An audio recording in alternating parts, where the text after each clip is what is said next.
For this video to be any of use at all, it is assuming the archer can consistently place a field point down line and get pretty good groups. Because if they can group the field points, but it is the broadheads that we're having some sort of behavior with. In the first video, we looked at possible cures and causes for if you have good groups of field points in one place and good groups of broadheads in another. Now, what do you have if you have broadheads in a wider group and pretty good field points? Well, I'm not going to go through spine because I don't have time, because the video is already going to be way too big. So I'm going to go through just the very basics. I have a very thin arrow here. And if your arrow is not stiff enough, if the spine's not right, when you fire it, you're going to get the bowing and the vibration. Now with a field tip, it's smooth up here. There's no vein-like things in front. And so it's going to go through air and probably not have much to grab onto because it's all round. Now, if we have in turn a broadhead, it has little veins. It essentially is metal veins. So if it's doing the vibrating on the front, it's going to catch some air. And it's going to be an issue of front steerage and back steerage. So that you're going to be doing this kind of thing. And that can throw you off. That's if the spine's not stiff enough.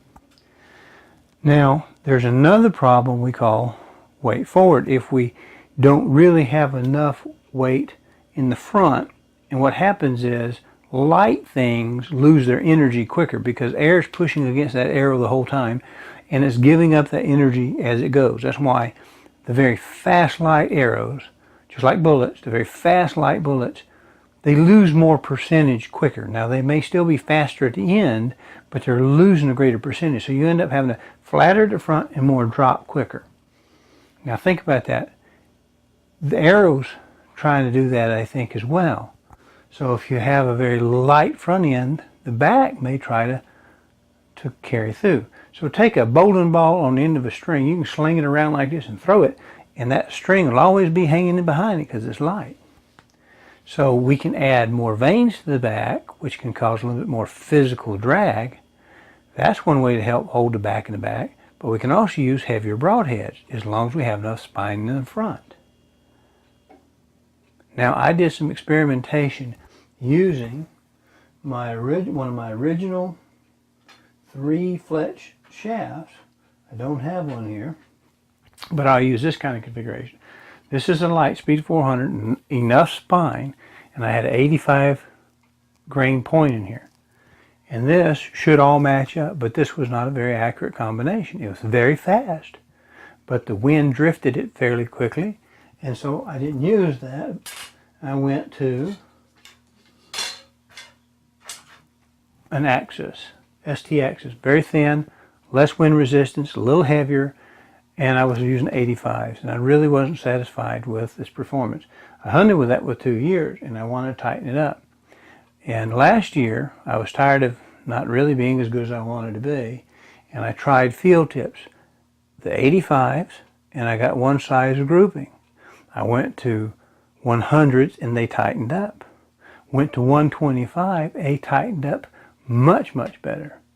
And then when you look at the consideration, the trend is we're moving forward with our center of gravity. Our balance point that we have on arrow is moving forward, and that helped. So I tried it with broadheads, and it actually tightened up. The best group I had was with 125 grain broadheads, which I have some because it's what I shot in a crossbow. And I was able to do it. I also compared 3 and 4 blades. With the 3 vein configuration, I got the best results with 3 blades aligned with the veins. I put 4 on there, and they were still very good, but they weren't quite as good.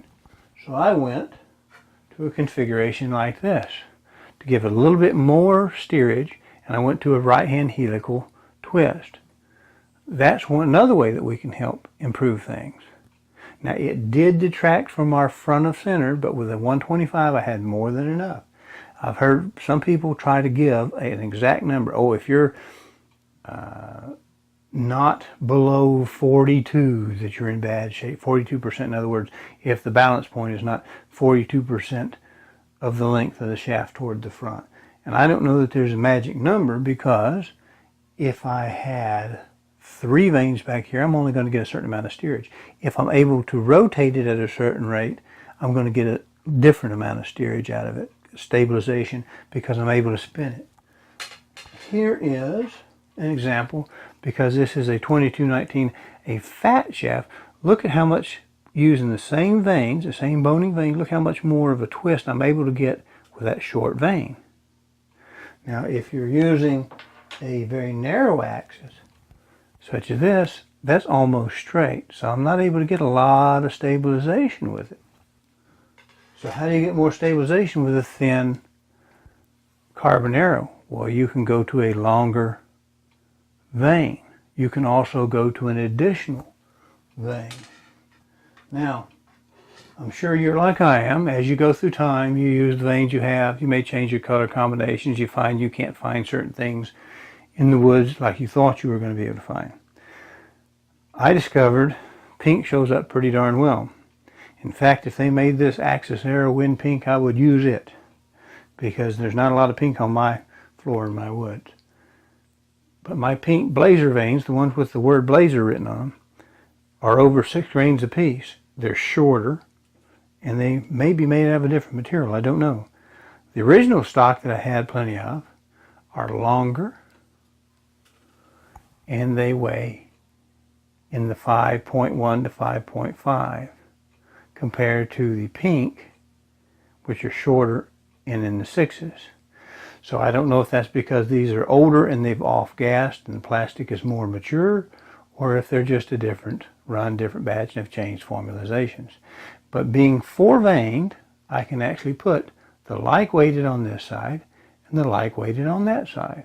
And that gave way to a new product that I used last year. This is Flex Fletch. They're glow vanes. And I had the same problem with them.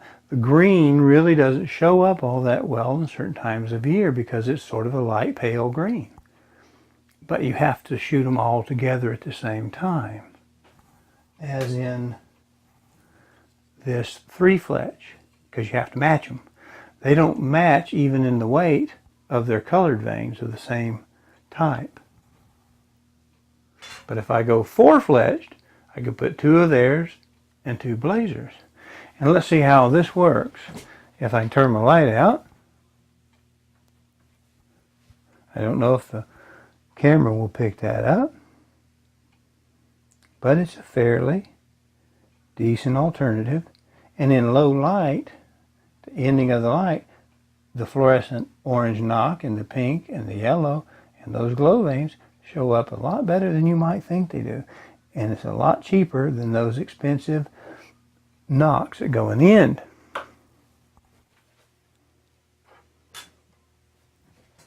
Now, I have determined to some extent, using a different arrow shaft. This is an STXL. It has an RPS insert. And the difference between the RPS insert, the RPS ST, is if you can see the end of that shaft, this I have to trim and sand off to make sure I'm exactly square. This RPS insert, when it goes in that shaft, it's got that metal ring, and so I have a flatter surface. So if your broadheads are crooked, like in this case, if they're off to the side, this one arrow may tend to always dive off on one side. Hence, we number that arrow. And we can get an idea. Is one arrow consistently going up high, up high, up high, or am I just all over the place with it? And that's one other reason why you only shoot one broadhead at a time, even if it's got to practice blazing it. Now let's look a little bit at the broadheads themselves, because they can have an effect and feature over how things fly.